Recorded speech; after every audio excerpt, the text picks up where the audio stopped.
말씀은 예수님이 이제 지나가시다가 세관에 앉아 있는 세리 마태를 보시고 자신을 따르라 이렇게 말씀하셨고, 마태는 모든 것을 버려두고 일어나서 예수님을 따랐다고 말합니다.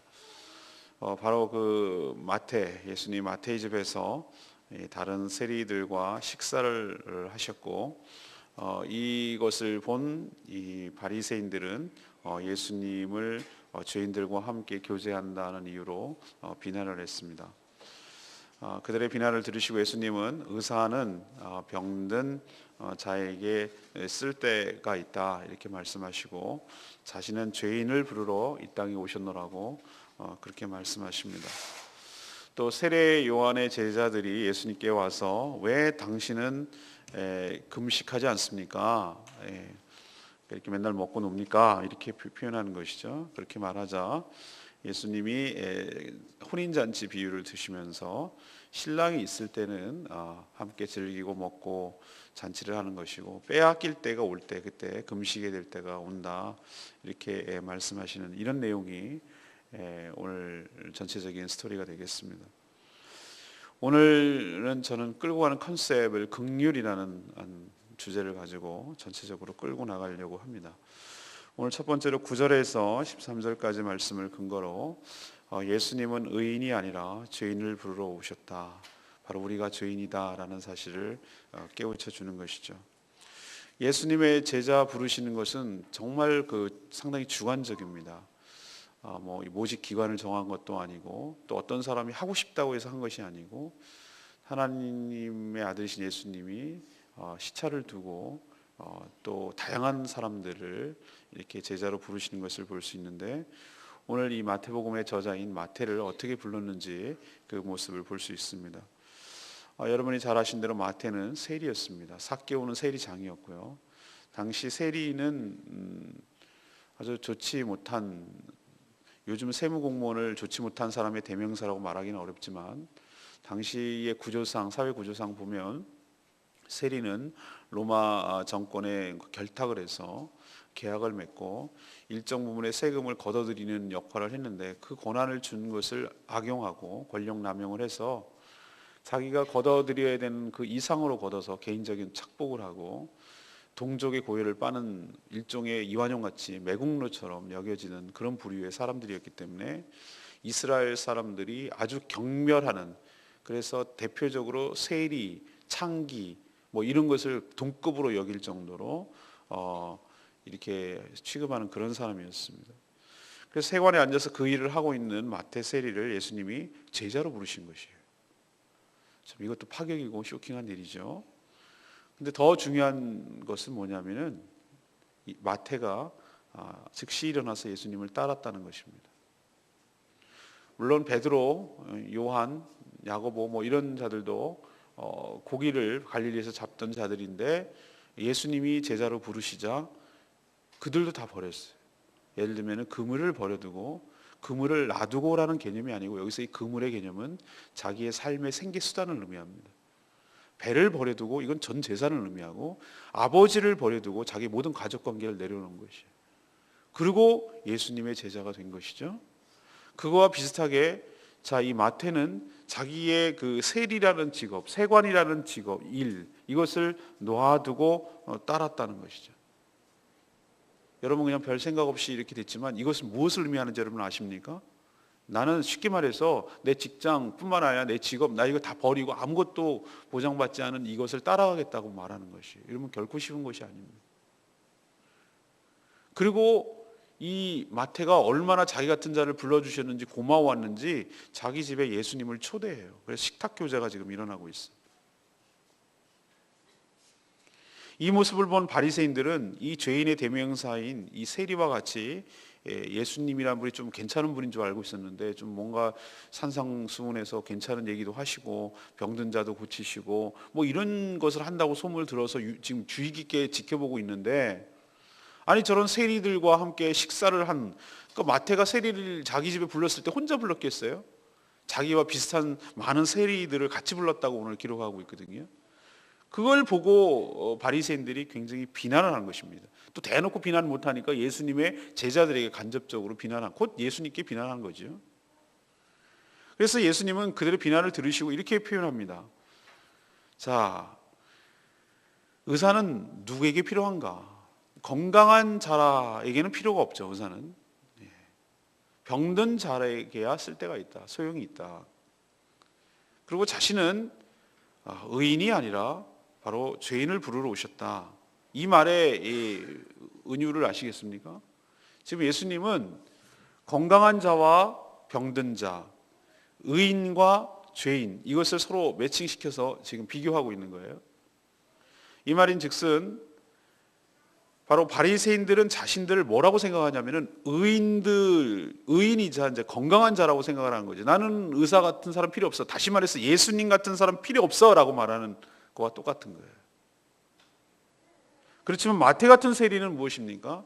자기 스스로를 일을 하고 있지만 자기가 바로 죄인이라는 것을 뚜렷하게 인식하고 있어요. 그리고 자기 같은 이런 죄인들을 불러주신 이 하나님의 예수 그리스도의 그 은혜가, 사람 취급해 주신 예수 그리스도의 은혜와 그 사랑이 너무 감사한 거예요. 그래서 모든 것을 버려둘 만큼 주님을 따르는 것이에요. 자기가 병든 자라는 것, 다시 말해서 죄인이라는 것을 스스로 인정하고 다가섰다는 것이죠. 마태를 제자로 불러주신 것은 그냥 구원해 주신 것만도 감사한데, 이런 부류의 사람, 당시의 통념상으로 보면 도저히 같이 밥을 먹을 수 없는 사람을 제자로까지 불러주신 예수님의 모습을 보면 예수님이 이 땅에 오신 이유가 정말로 죄를 많고 죄 가운데 허덕이고 살아가는, 사회적으로나 무엇으로 보나 정말 죄 때문에 허덕이는 이 불쌍한 인간들을 구원해 주시기 위하여 이 땅에 오신 것을 뚜렷하게 우리에게 보여주시는 줄로 믿습니다. 자, 그렇다면 이것이 우리에게 어떻게 해당되는 것이죠? 바로 우리가 마태와 같은 죄인의 삶이었고, 마태와 같은 하나님의 은혜가 없이는 그렇게 살다가 정말 남한테 비난이나 받고 욕이나 먹고, 그래 나는 이거밖에 없어 그러면서 무슨 소리 하든지 뭐 돈 벌면 그만이야 이런 식으로 인생을 살아오고 그냥 즐기면 되는 것 아니겠어? 이렇게 살아오던 이 마태의 삶이 우리의 삶이었는데, 하나님께서, 예수님께서 친히 우리 삶 가운데 개입하시고 찾아오셔서, 우리가 예수 그리스도를 찾아간 것이 아니라 예수님이 친히 우리 같은 자를 찾아오셨어. 우리 죄인 같은 우리를 주님의 자녀로 불러주시고 또 주님의 제자로 불러주셔서 주님 나라 위에 귀하게 쓰임받는 이런 역할까지 우리에게 주신 것, 여러분 감사하시기를 바랍니다. 여러분은 너무나 이 감동과 감격을 잊어버리고 사는데, 여러분이 예수 믿기 전에 어떤 사람이었는지를 기억하시고 어떻게 살아왔는지를 기억해 보십시오. 그리고 여러분이 예수님을 찾은 것이 아니라 예수님이 여러분의 삶을 찾으시고 여러분을 불러주시고 여러분의 주의 나라를 위해서 귀한 교회 일꾼으로 세워주신 건 여러분 깊이 감사하시고 감격하시고 주님과 더불어 먹고 마시는 이 식탁교제가 그런 것을 의미하거든요. 예수님께서는 문 밖에서 두드린다고 하셨는데, 그 두드린다 바로 내 마음을 말하는 것이죠. 내 마음 문을 열 때, 주님의 말씀에 순종할 때, 자기가 죄인인 것을 시인할 때 주님이 내 안에 들어가서 먹고 마시고, 나는 주님 안에 있고 주님이 내 안에 있고, 먹고 같이 지낸다는 얘기는 식구가 된다는 것이고 운명 공동체가 된다는 것이고 하나가 된다는 것을 의미하는 것이죠. 제자, 이 마태는 그 예수님의 제자가 된다는 것이 무엇인지를, 그 마음속에 일어나는 일들을 실제적으로 일어나는 것을 우리에게 보여줌으로써 우리와 예수님을 믿게 된다는 것이 무엇을 의미하는지를 뚜렷하게 보여주고 있어요.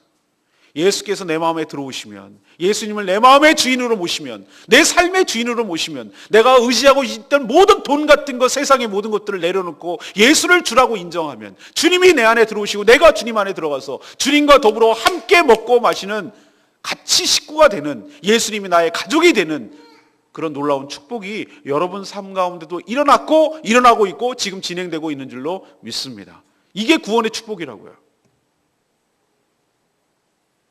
가만히 저를 생각해 보면 하나님께서 목회자 자녀라고 해서 그냥 무조건 다 그렇게 될 거라고 생각하지 마십시오.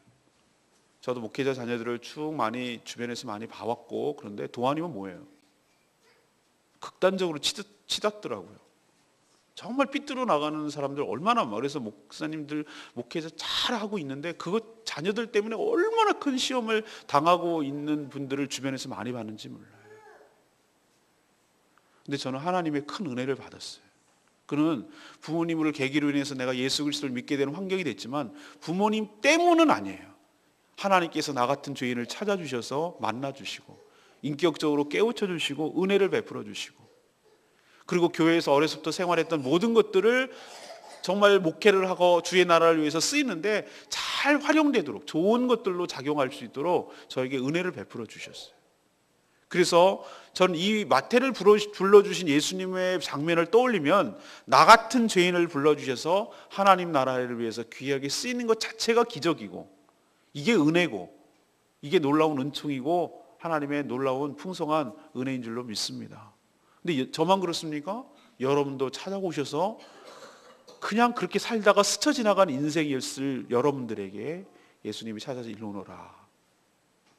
여러분 그때 어떻게 되겠습니까? 즉시 일어나 버려두고 주님을 따르는 삶을 사시길 바랍니다. 그때 여러분의 삶을 책임져 주시고 정말로 그렇게 더러운 돈이나 벌어먹고 살던 인생에서 주님 나라를 위해서 귀하게 쓰이는 주님의 제사로, 주님의 사도로 복된 인생, 가치 있는 인생, 완전히 차원이 다른 인생으로 여러분의 인생을 이끌어 가실 줄로 믿습니다.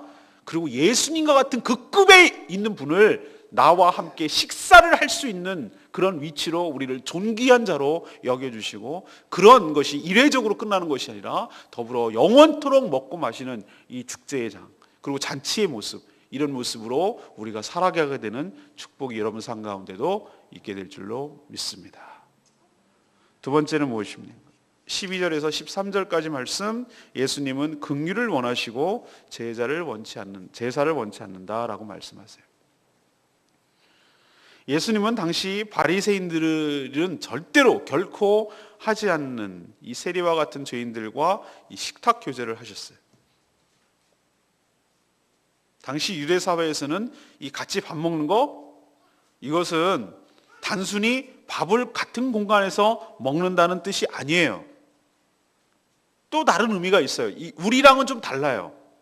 우리는 사실 뭐 좀 어색하고 그래도 같이 먹을 수는 있잖아요, 그죠? 뭐 먹는 게 그렇게 심지어 이런 게 전혀 모르는 사람인데 식당에서 손님 죄송합니다, 너무 없었는데 합석 좀 하시면 안 될까요? 혼자 독상 차지하고 미안하잖아 자기도. 그러시죠. 근데 그렇게 하는 게 또 예의예요 또. 그런데 유대 사회는 그게 아니라고요. 같이 밥 먹는 것이 단순히 공간에서 먹는 그런 것이 아니고, 같이 밥을 먹는다 이퀄 같이 밥 먹는 상대를 존중하고 인격적으로 대한다, 그런 뜻이에요. 사회적 통념으로 보면. 그래서 지금 바리새인들이 예수님이 이렇게 세리들하고 마태 같은 세리들하고 밥을 먹는 것에 대해서 아주 못마땅했던 거예요. 아니 어떻게 저런 부류의 사람들하고 밥을 먹냐 말이에요. 어떤 저런 사람들을 사람으로 대우해 주냐 이 말이에요. 저 같은 매국노고 저렇게 고의를 빠는 동족의 고의를 빠는 자들을 어떻게 사람 취급을 하냐 이거예요. 그러니까 지금 비난을 하고 막 난리를 치는 거거든요. 그러나 예수님은 뭐라고 그들에게 인용하냐면 호세아 6장 6절 말씀을 인용하셨어요. 호세아 6장 6절은 이 말씀입니다. 내가 긍휼을 원하고 제사를 원치 않는다. 하나님이 진짜 원하는 것은 제사가 아니라 긍휼이라는 거예요. 그리고 이 얘기는 왜 인용하냐면 자신의 지금 이러한 행동이 바로 제사가 아니라 긍휼에 근거한 주님의 하나님 아버지의 그 뜻에 부합한 일을 하고 있는 것이라 그 뜻이에요. 예수님의 긍휼은 죄인으로 살던 이 세리 마태를 제자로 부르신 것도 긍휼이고, 또 그 뒤에 그 죄인의 집에 들어가서 많은 세리들과 함께 식사하심으로 그들을 인격적으로 인간적으로 대우해 주신 것도 긍휼이고, 예수님은 철저하게 하나님의 뜻에 부합하도록 긍휼의 삶을 사셨어요. 그런데 상대적으로 바리새인들은 어떻게 했습니까? 긍휼과는 전혀 반대의 삶을 살았죠. 긍휼이 없어요. 오직 그들은 제사가 중요했어요. 하나님께 드리는 제사. 여기서 이 제사가 가져오는 이 은유, 메타포는 뭐냐면은 이 종교적 행위를 의미하는 거예요. 하나님께 어떤 무슨 종교적 행위, 율법적 행위, 이것들을 행하면 긍휼보다는 이것이 더 중요하다고 여기는데, 정작 하나님 아버지의 뜻은 제사보다도 긍휼을 더 원하시는 것이, 그걸 놓치고 산 거예요. 그래서 호세아 6장 6절 말씀을 예수님 인용하면서 하나님 아버지의 진짜 원하는 것이 무엇인 줄 아느냐? 너희들처럼 정말 저 인간 같지 않은 것들하고 취급하지 않고 밥도 같이 먹지 않고 상종도 하지 않고 그렇게 살아가는 어떤 율법적 제사의 행위가 아니라 그런 자를 불쌍히 여기고 긍휼히 여기고 사람 대우해주는 바로 긍휼과 자비의 삶을 살기를 내가 원한다. 하나님이 원하신다. 하나님이 원하신 난 그것을 지금 행하고 있다라는 것을 지금 간접적으로 이 말씀을 인용해서 하시는 것이죠. 사랑하는 여러분, 우리도 이런 바리새인들의 오류에 빠질 때가 참 많이 있어요. 하나님께서 진정 원하시는 것이 무엇일까? 저도 이 말씀을 가지고 계속해서 생각을 해봐요. 무엇이 긍휼인가? 무엇이 컴패션인가? 무엇이 다른 사람을 불쌍히 여기는 것인가? 무엇이 자비인가? 하나님이 진짜 원하는 것이 무엇인가? 하나님께서 내 삶에서 원하시는 것이 무엇일까? 사랑하는 여러분, 하나님의 뜻 잘 분별해서 이것이 가져오는 내 삶에 적용되어야 될 부분을 오늘 한번 깊이 생각하셔야 됩니다. 내가 하나님 제사 쪽에 치우치는 것은 아닌가? 아니면 정말 하나님의 마음을 사서 하나님의 마음이 내 안에 부어져서 내가 긍휼의 마음을 가지고 있는가? 우리 삶 가운데 이 긍휼의 마음을 잃어버리는 순간 우리가 행하는 모든 것들은 아무 의미가 없을 수도 있어요. 사랑하는 여러분, 우리는 서로 긍휼히 여기고 불쌍히 여기고 자비를 베풀고 측은히 여기고 다 살펴보면 크고 작은, 그리고 모양은 서로 다르지만 삶의 아픔과 상처와 힘든 삶의 난제를 가지고 힘들게 속사정 들어보면 그렇게 살아가는 사람들 투성이에요. 다 그래요, 다. 그렇게 정말 겨우겨우 정말 살아가는 사람들에게 제사로 적용해서 아픔을 주지 마시고 서로를 긍휼히 여기는 마음을 가지고 주님의 마음을 가지고 대할 때 이 땅에 바로 하나님의 나라가 도래하게 될 줄로 믿습니다. 사랑하는 여러분, 오늘 긍휼을 실천하는, 아니면 오늘만이 아니고 평생을 그렇게 살아가는 그런 삶이 되기를 간절히 바랍니다. 마지막 세 번째는 14절에서 17절까지 말씀, 예수님의 말씀대로 새 술은 새 부대에 넣어야 보존됩니다. 이번에는 누가 찾아왔냐면은 세례 요한의 제자들이 찾아왔어요. 그래서 예수님께 또 비난합니다. 왜 자신들과 같이 또 바리새인들과 같이 왜 금식하지 않습니까? 당신들은. 그러니까 지금 어떤 상황에서 얘기하는 것이죠? 세리 마태들과 함께 이렇게 막 밥 먹고 같이 이렇게 하는 것이 자기도 거슬렸던 거예요. 이건 경건 아닌데? 이건 경건한 모습이 아닌데? 우리 스승 세리 요한은 지금 말이야 죽으라고 목청 터져서 예수님을 소개하고 그래놨더니 아니 이분은 뭐 신발끈도 못 매고 뭐 이런 분이라고 얘기하고 들었는데 이게 뭐야? 이 세리들과 맨날 밥이나 먹으러 다니고 뭐 이러라고 이분이었나? 왜 당신은 이렇게 삽니까? 라고 지금 비난하는 거예요. 당신은 보니까 그 오실 메시아가 아닌 것 같은데? 이런 의도도 깔려 있는 것이죠. 그런 자들을 향해서 예수님은 혼인잔치 비유를 얘기하셨어요. 혼인잔치가 지금 열리는 중이고 잔치 중에는 신랑이 지금 있을 때, 신랑이 주인공이잖아요. 신랑이 있을 때는 봐라, 너네들 생각해봐라. 잔치집에서 금식하는 사람 봤냐? 잔치집은 같이 뭐 하는 거죠? 먹고 마시고 축하해주고 즐겁고 교제하고 이런 것이 잔치 아니냐? 그때는 금식하지 않고 즐기는 것이 바로 잔치에 부합한 것이고 그런 삶이 옳다라고 얘기하시는 것이죠. 그러나 신랑이 빼앗길 날이 오는데, 신랑이 없어질 날이 오는데 그때는 바로 애통해야 하며 금식해야 할 것이라고 이렇게 대답하셨어요. 이런 이야기를 왜 꺼내시는 것이죠? 다분히 여기서의 신랑은 바로 예수 그리스도라는 거예요. 그리고 지금 상황은 무슨냐? 혼인잔치 상황이라는 거예요. 신랑이 있을 때, 그러니까 신랑이 빼앗길 날이 온다는 것은 신랑이 없어지고 고난받고 그럴 날이 온다는 거죠. 그때 금식하고 지금 예수님과 함께 있는 짤막한 이 3년 동안, 3년이 그때 되려는지 그때는 몰랐겠지만 이 짧은 잔치 같은, 우리가 영원히 잔치를 하지는 않잖아요. 짧게 하는 이 잔치 같은 때에는 나와 더불어 이렇게 함께 먹고 마시고 교제하는 것이, 이렇게 식사교제함으로 잃었던 영혼을 되찾는 기쁨을 함께 누리는 것이 더 합당하다라는 뜻으로 이 비유를 얘기하신 거예요. 이들은, 다시 말해 세례 요한의 제자들은 금식 같은 자신들의 경건의 신앙의 행위가 절대적으로 옳다고 여기는 오류에 빠져 있어요. 여러분, 늘 말씀을 드리지만 내가 옳습니까? 예수님이 옳습니까? 예수님이 옳습니다. 누가 내 삶의 주인입니까? 예수님입니까? 나입니까?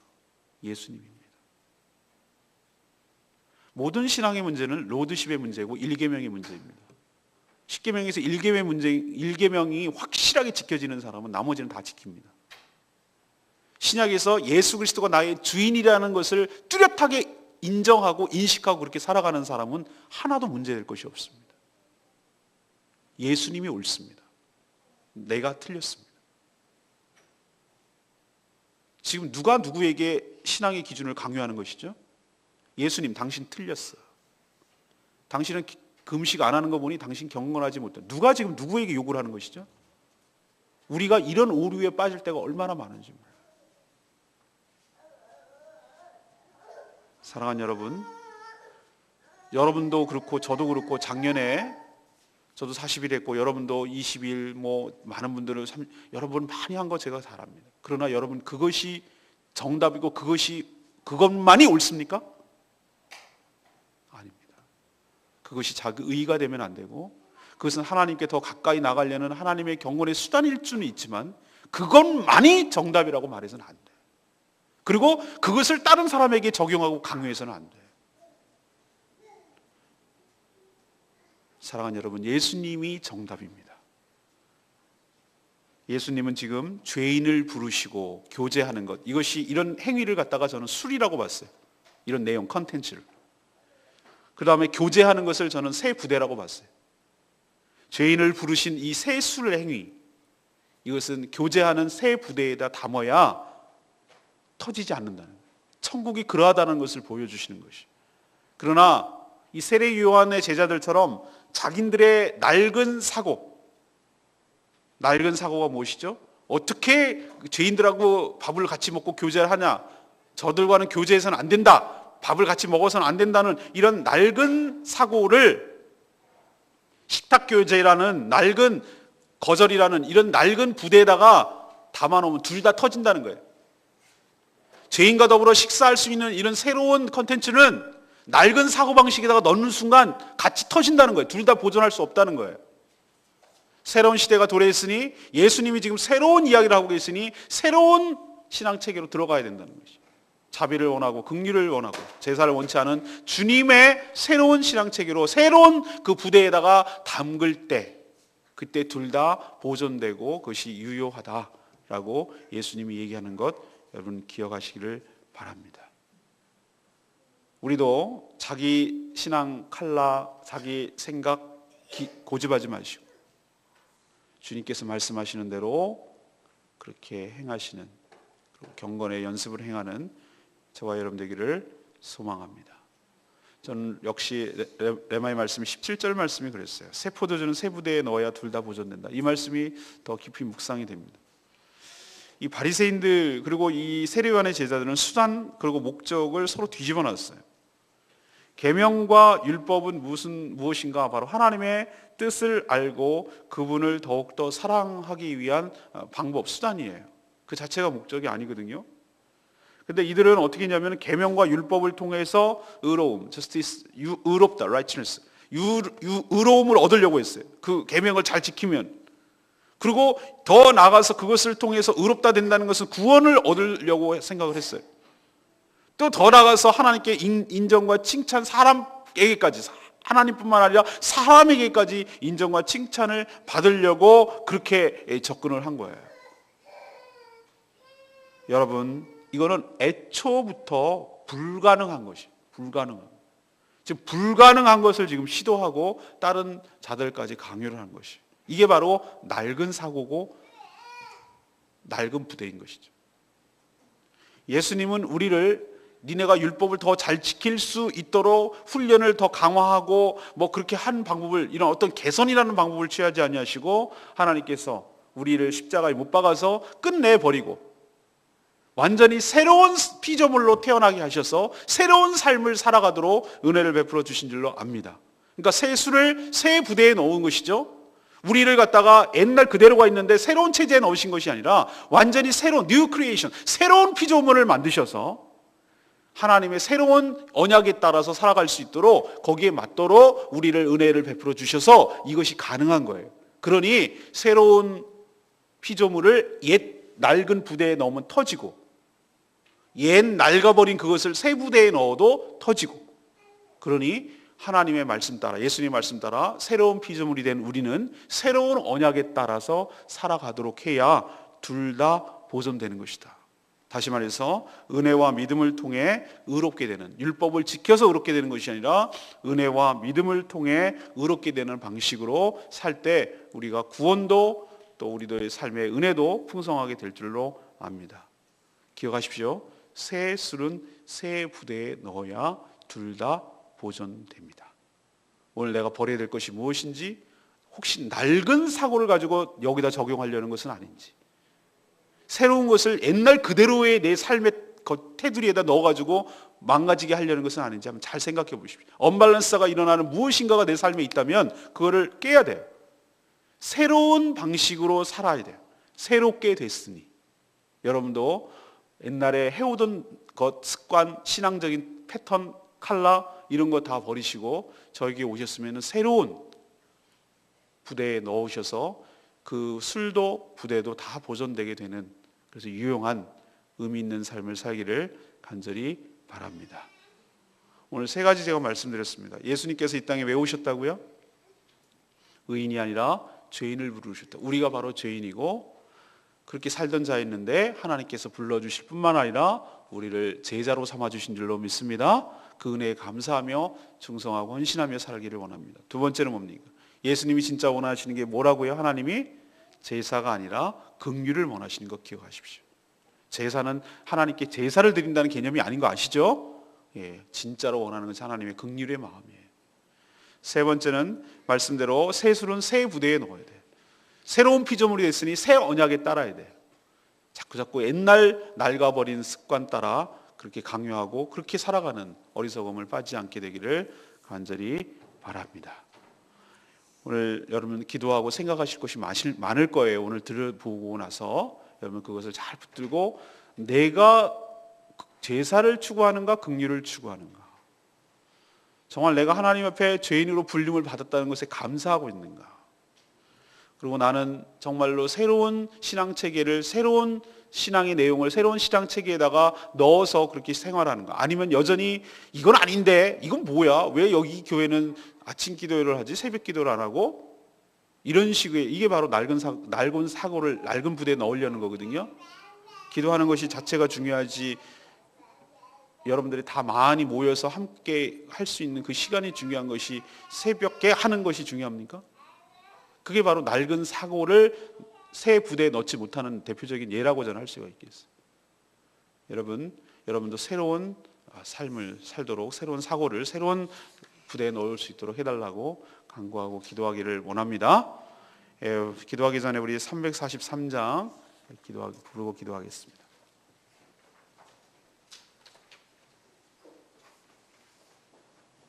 나의 안에 거하라, 내가 너를 지명하여 불렀나니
마태와 다를 바가 없어요.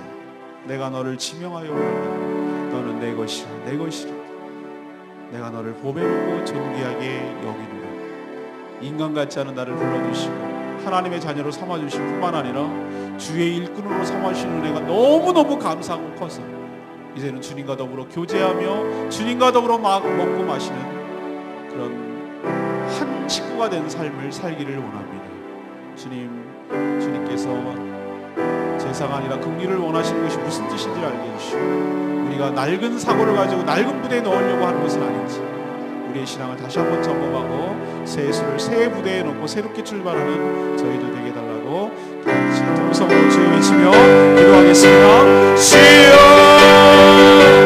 내가 너를 지명하여 불렀나니 너는 내 것이라 너의 하나님이라. 내가 너를 보배로 고 존귀하게 여기노라. 너를 사랑하는 내 영혼아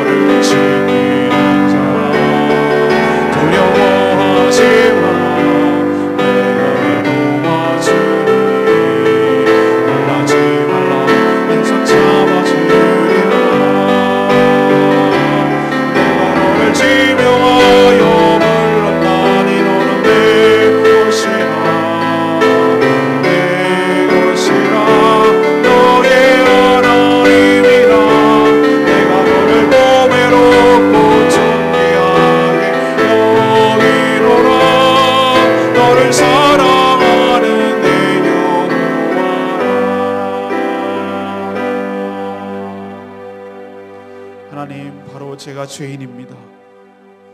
예수님께서 저 같은 죄인을 부르러 오시니 참으로 감사합니다.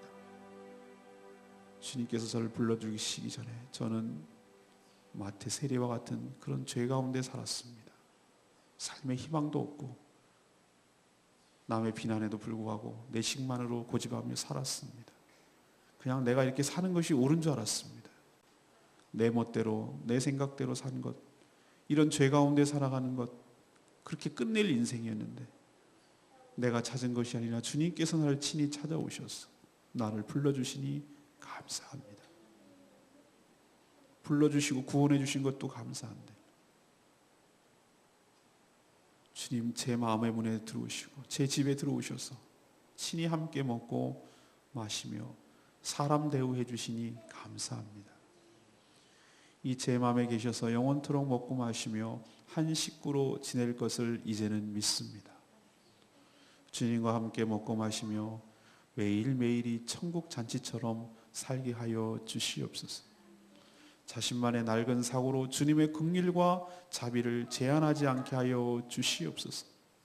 제사보다 긍휼을 원하시는 하나님 아버지의 진정한 마음을 헤아리게 하여 주시옵소서.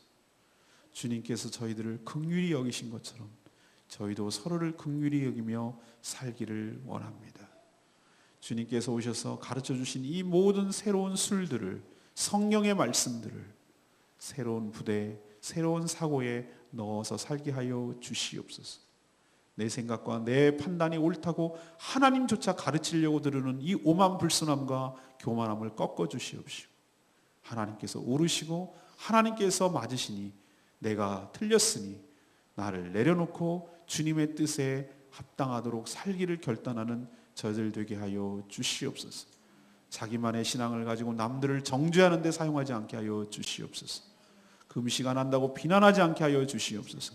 금식이 목적이 아니라 금식은 하나님께 더 겸손히 나가는 하나님 경건의 방법에 불과함을 기억하게 하여 주시옵시고, 내 행함과 나의 무엇이 내 의로움이 되지 않게 하여 주시옵시고, 남을 판단하는 잣대가 되지 않게 하여 주시옵시고, 하나님 앞에 우린 모두 다 죄인이니 우리가 할 수 있는 것은 긍휼의 마음밖에 없으니 오늘 하루도 남을 긍휼히 여기며 불쌍히 여기며 베풀며 나누며 살아가는 복된 인생 되게 하여 주시옵소서. 오늘도 기도조차 못하는 불쌍한 지체들을 하나님 우리가 중보기도에 책임 있는 줄로 믿사오니 그들을 아픔, 그들의 어려움들을 놓고 간절히 기도하며 나아가는 복된 하루 되게 하시고, 오늘도 모든 주변에 만나는 사람들마다 긍휼과 자비와 하나님의 사랑을 흘려보내는 복된 인생으로 살게 하여 주시옵소서. 오늘도 주님 손에 맡겨드리옵고 예수 그리스도의 이름으로 기도합니다.